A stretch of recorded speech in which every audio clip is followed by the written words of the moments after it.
मोदी ने अयोध्या का प्रतिनिधित्व करते हुए बोल दी ऐसी बात जिसने उनके गुरु की आंखों में ला दिए आंसू। आखिर क्यों फूट फूट कर रोने लगे रामभद्राचार्य? मोदी के लाख चुप कराने पर भी रामभद्राचार्य नहीं रोक पाए अपने आंसू। आखिर क्या था पूरा मामला? अब मोदी का नया प्लान। योगी आदित्यनाथ ने इशारों में कह दी मथुरा को लेकर बड़ी बात। मुस्लिम देशों में मचा हड़कंप। अयोध्या की धरती से योगी ने मचाया गदर। कल का ऐतिहासिक दिन आखिर कौन भूल सकता है? और फिर मोदी योगी का वो भाषण जिसने वहाँ बैठे तमाम लोगों को अलग ही ऊर्जा में लीन कर दिया। अयोध्या से पीएम मोदी का वो बयान जिसे बार बार सुन रहे देश के मुसलमान। रात भर पूरे देश ने दिवाली जैसा जश्न मनाया। लोगों की आंसू से आंसू रुक नहीं रहे थे। संत महात्माओं का तप साकार हो गया। आज रात अपने हर भक्त को सपने में आकर रामलला ने दर्शन दिए। अगर आपके सपने में भगवान राम आए तो कमेंट करके जरूर बताइएगा और जय श्री राम लिखिएगा। लेकिन इस रिपोर्ट में हम आपको बताने वाले हैं कि आखिर ऐसा क्या हुआ कि पीएम मोदी के महागुरु फूट फूट कर रोने लगे। पंडित धीरेन्द्र शास्त्री ने आखिर किसकी ठटरी बांध दी जिसके बाद बवाल मच गया और पूरी दुनिया के मुस्लिम देश राम मंदिर को देखकर क्यों पागल हो गए। इस रिपोर्ट में हम आपको पीएम मोदी का वो बयान भी सुनाने जा रहे हैं जो देश के मुसलमान बार बार सुन रहे हैं। रामलला जब अपने नए महल में विराजमान हुए तो पीएम मोदी के गुरु रामभद्राचार्य फूट फूट कर रोने लगे। वो अपने आंसू नहीं रोक पा रहे थे। अपने गुरु से मिलकर पीएम मोदी भी भावुक हो गए। आपको बता दें कि ये वही जगत गुरु रामभद्राचार्य हैं जिनके तर्कों से सुप्रीम कोर्ट को भी मानना पड़ा था कि राम आएंगे। पीएम मोदी अपनी जिंदगी से जुड़ा हर काम करने से पहले जगत गुरु रामभद्राचार्य से आशीर्वाद जरूर लेते हैं। यही वजह है कि जब रामलला अयोध्या में पधारे तो जगत गुरु रामभद्राचार्य फूट फूट कर रोने लगे। पीएम मोदी के गुरु रामभद्राचार्य बचपन से ही दृष्टिहीन है, लेकिन इसके बाद भी रामभद्राचार्य को 22 भाषाओं का ज्ञान है। अब तक 80 ग्रंथों की रचना कर चुके हैं। बागेश्वर धाम के पंडित धीरेन्द्र शास्त्री भी रामभद्राचार्य के शिष्य हैं। प्राण प्रतिष्ठा होने के बाद पंडित धीरेन्द्र शास्त्री ने कहा कि विरोध करने वालों की ठटरी बन गई है। अब आपको पीएम मोदी का वो बयान सुनाते हैं जिसे इस वक्त पूरे देश के मुसलमान बार बार सुन रहे हैं। हर कोई बस एक ही सवाल कर रहा है कि राम मंदिर बन गया, लेकिन अब क्या होगा? दुनिया भर के मुसलमान देशों को भी नींद से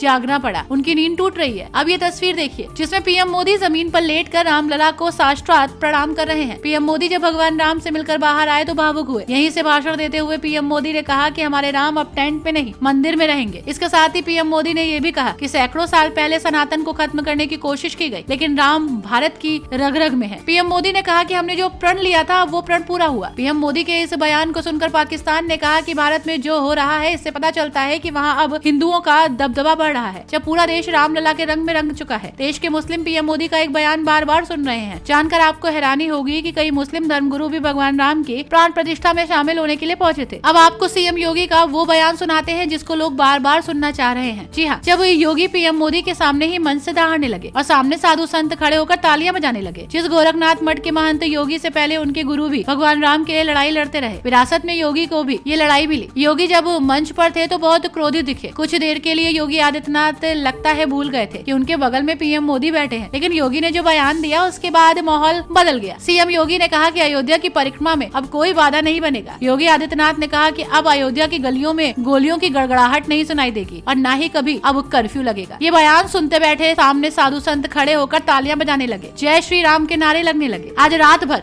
पूरे देश में दिवाली मनाई गई। अभी भी पूरी दुनिया में जश्न का माहौल है। हर जगह राम धुन चल रही है, लेकिन लोगों का दावा है कि आज रात भगवान राम अपने घर भक्त को दर्शन देने और उनके सपने में जरूर आएंगे। क्या आपको भी दर्शन देने भगवान लला आए हैं? अगर आए हैं तो कमेंट में जरूर लिखिए। Bureau report TNF today.